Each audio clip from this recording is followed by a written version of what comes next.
that also caused the uncle to... Now, in looking back, I think it was probably some sort of,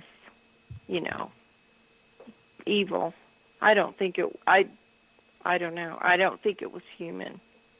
Now, were you in the psychiatric field this time? I had just graduated with an undergrad degree, and I was doing. I had done some, volunteer counseling and that kind of stuff, but I wasn't really in. That was before I really started working in the field. So that leads to my next question, though. Being in the psychiatric field, which for the most part, I'd say a majority of them don't believe the paranormal exists, just from experience. How did that change your perception? I have had experiences in psych units that made me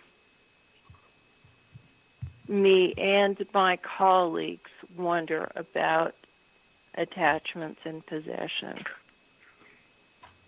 So, for the most part, if you just talk to somebody, I think it depends on what their experience has been. If they have worked with critically mentally ill people, they probably have questions about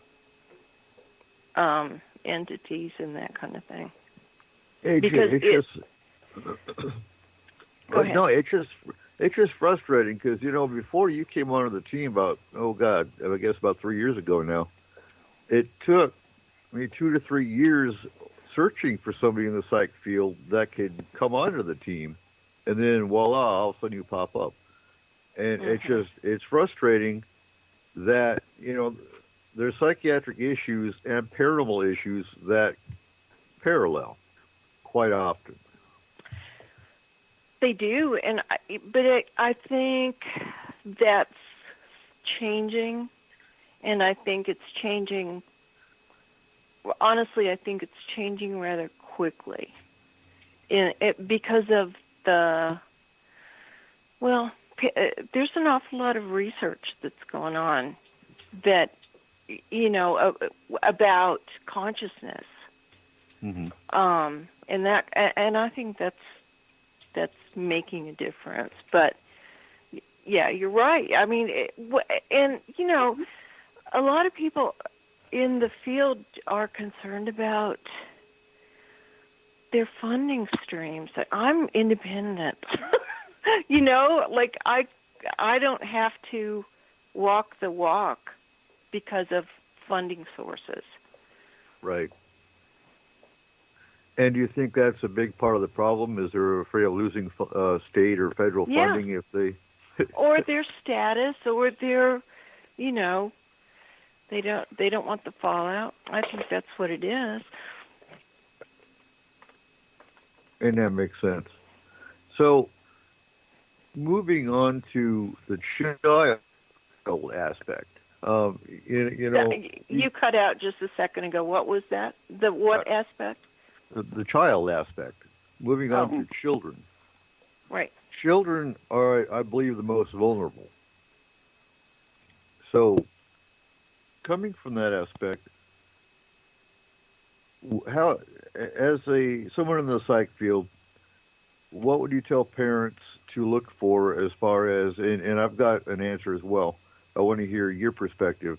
What would you tell parents how to differentiate between an overactive imagination and something is really going on?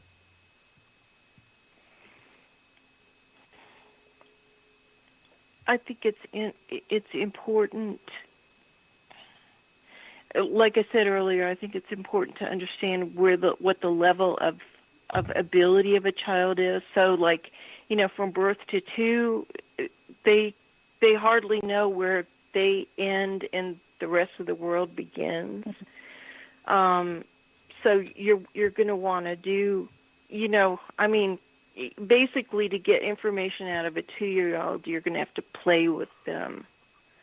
It's going, like like interact in a play setting, like with toys or something, to talk to them about it. From 2 to 7, kids think in symbols, and they are still like having a hard time walking in another person's shoes, and they're not logical.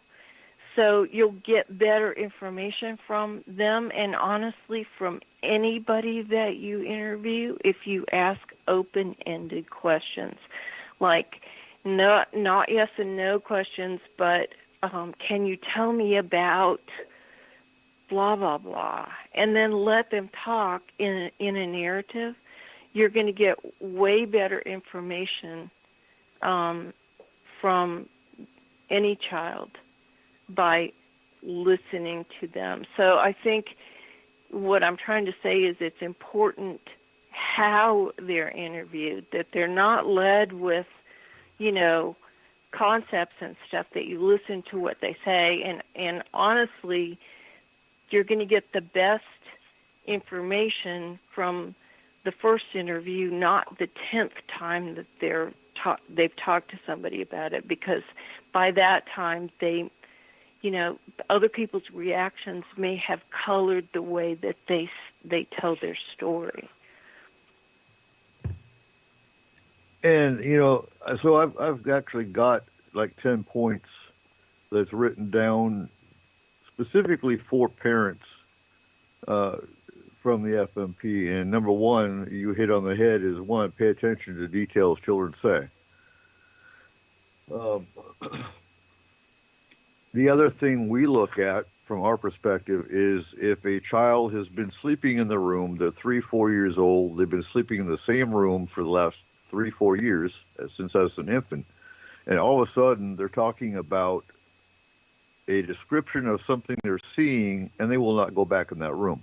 They're terrified. That's the first red flag. Yeah, and I was gonna. That's good, because another question that I would say is, when this happened, how did it make you feel? Right. Look for an emotion. Mm-hmm. Now, Haley. If they're old enough to identify an emotion. Exactly. Haley, you still with us? Yeah, I'm still here. So what would you tell a parent to look for in a child from your perspective? If in a child or What would you look for if they have no attention?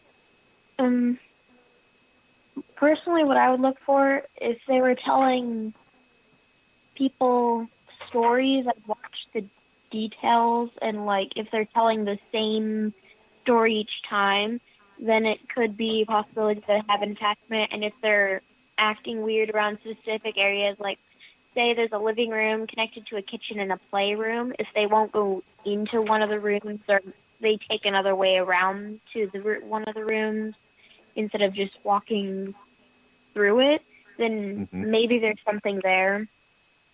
And just overall, like how they've been acting. If they're usually a happy and playful child, then their emotions just all of a sudden change to not wanting to be around anybody and being fussy all the time, and then it could be something too. Good. How do you think, so YouTube's a big deal today for a lot of kids. Video games, things of that nature, watching people play video games, at least with my kids on YouTube. How do you think that affects kids and their imagination?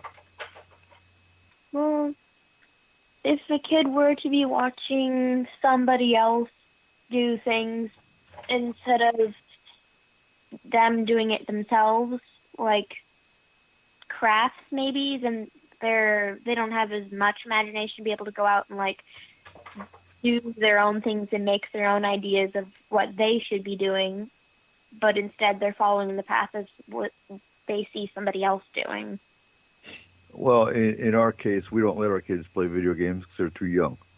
So I don't think that's the imagination issue. They'd love to be playing video games, but we won't let them.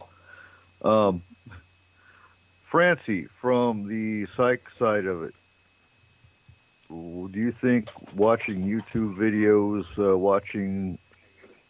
do you think TV and media plays a part in kids and talking about paranormal?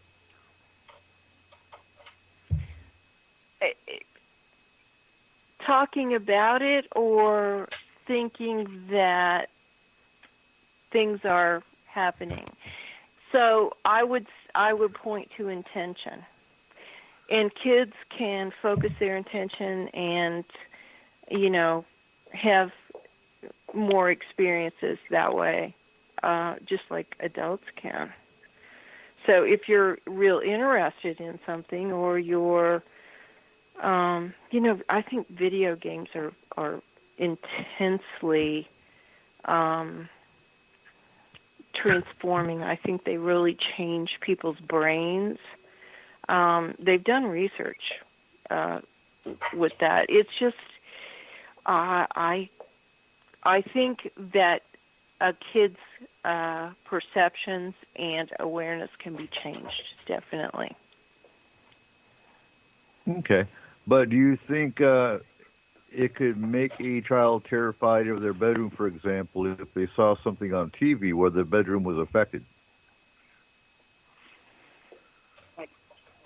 Well, I mean, horror,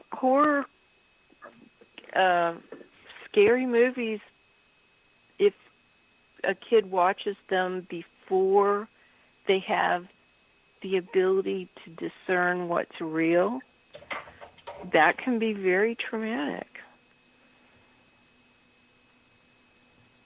Okay. Cool. You got anything to add here? Well, so we all know why that has become a big issue, I would believe. But for some of our listeners who don't, there is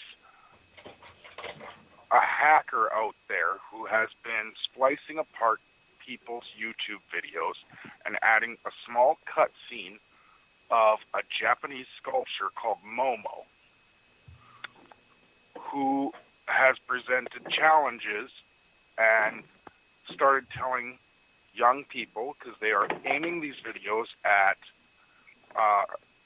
like they've been using videos that young children watch to tell them to kill themselves, and if they make their parents aware of these videos and what's going on, that they will kill their families.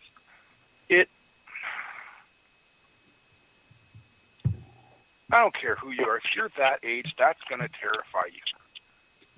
It has to. Because it Absolutely. doesn't. Yeah, and if you watch one of the videos where it happens, it's like it broke through your video. It stopped your video, and all of a sudden, it took over it. So it's not like it's part of it. It's like it's something else just entered your screen and is interrupting what you're watching. And I still compare that, and I know you guys said it's something different, but I still compare that to Slender Man, because Slender Man was the exact same concept, except that Slender Man was created for fear. It was created to terrify. And when they created it, so many people watched it and were drawn to it, it created a thought form. And that's basically what Slender Man was. When you have a social concept where you've got thousands, if not millions of people that are all concentrating on one aspect, which was Slender Man at the time, and then happened again just a few years ago when, those little girls stabbed the other little girl and said Slender Man told them to do it. And they went to court, and Slender Man came back up again into the media. You have, it's the same concept, except this new one, yeah, you're absolutely right. This new one is being projected into people's TV screens against their will through a hacker or whatever the case is. And it makes it really hard for, as parents,